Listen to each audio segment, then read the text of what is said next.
An emotional day for students at a local school district after a deadly crash on a Kansas highway. 16-year-old Anastasia Bader was less than 3 miles from school when she tried to avoid a couple of deer and veered off the road. The accident would take yet another horrifying twist as a third vehicle came over the hill and before it could stop, smashed into all 3 girls. And that brings us to New Hampshire, where we're currently freezing at the Team O'Neill Rally School. Now, this is the place where Travis Pastrana, Ken Block, and many other famous drivers in the United States learned how to drive on all types of surfaces. We're here with the North Atlantic Audi Club with their winter driving school. And, oh, look, how expected, an Audi. The new S4, V6 supercharged. We have reviewed this before, but not in red. We're here to learn the fundamentals of driving in the snow. Now, the US has a lot of problems. The one of most concern to me is the fact that we've got no clear, proper education for driving in any other condition but sunny weather. It boggles my mind that after 20 hours, a kid at 16 years old can get a license that could literally kill himself or other people on the road. It's sad to think that most of the world, especially Europe, the Germans, they look at us as terrible drivers.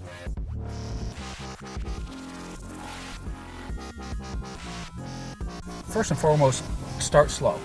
We're basically trying to build skills up, and everyone has a different skill set.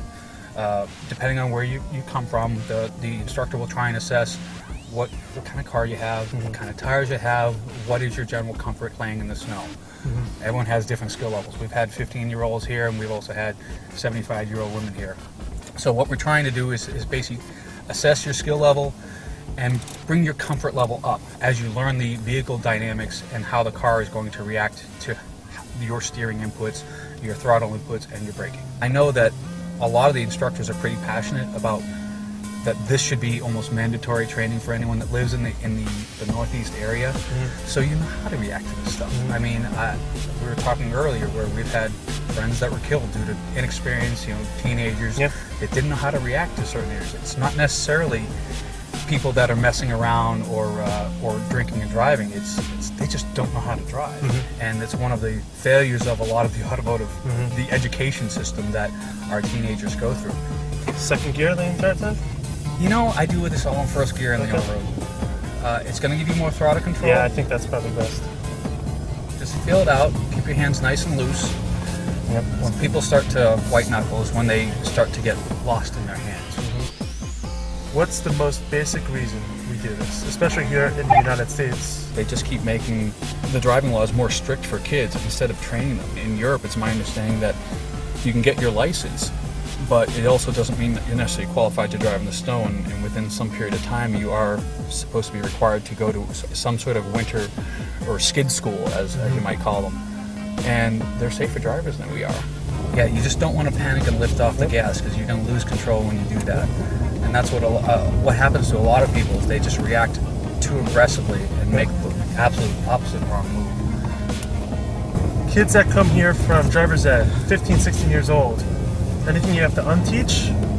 The boys are infamous for having a little too much computer game experience. Yeah. They're playing Forza Gran Turismo, and they think they can get it. The physics are pretty good, even on the video game type ones, but damage is turned off, and there's no consequence. You can't wreck Dad's car or whatever.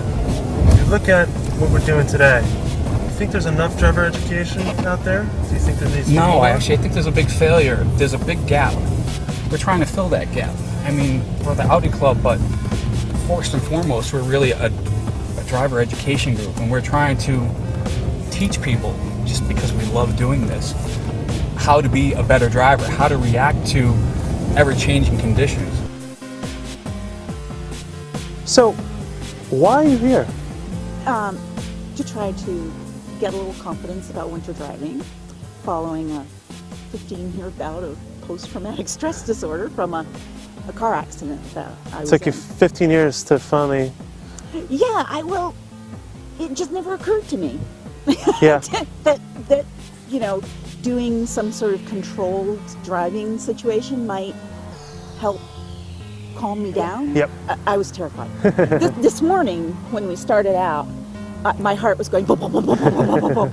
And the first instructor that I had, Mike, was really good at calming me down, and I went really slowly, and it helped. And progressively, with each time through the slalom course, I got feeling a little more confident.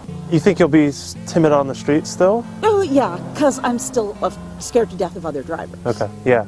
I mean, they're unpredictable, and that was what, That's what caused the accident. right, exactly. You can't control that, but maybe now I would feel like, all right, well, I'll just drive off the road, you know? Yeah, well, we're here at probably one of the most famous rally schools the United States has ever seen. Really, I didn't know that. And you're surrounded by a lot of car enthusiasts who kind of live and breathe this kind of atmosphere. But you're not a car enthusiast. No. Did you feel welcomed? Oh, sure. Yeah? Yeah. Okay. They didn't make me feel like, oh, you're not an Audi driver, we don't want to deal with you. They were very, what's your story? What are you here for? What are you interested in? And A majority of people that come to these events are car enthusiasts.